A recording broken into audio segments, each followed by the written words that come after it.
Tension, بے چینی اور ڈپریشن تب ہوتے ہیں جب ہم دوسروں کو خوش کرنے میں اپنی زندگی گزار رہے ہوتے ہیں۔ زندگی کی مصیبتیں کم کرنے کا بہترین طریقہ یہ ہے کہ اپنے آپ کو مصروف کر لیا جائے۔ ہم پرندوں کی طرح ہوا میں اڑنا اور مچھلی کی طرح پانی میں تیرنا تو سیکھ گئے ہیں، بس یہ سیکھنا باقی ہے کہ زمین پہ انسانوں کی طرح کیسے رہیں۔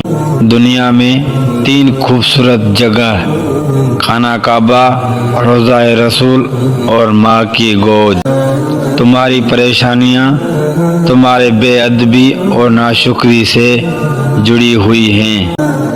دعا کے وقت آنکھوں کا بھر آنا قبولیت کی سب سے بڑی دلیل ہے۔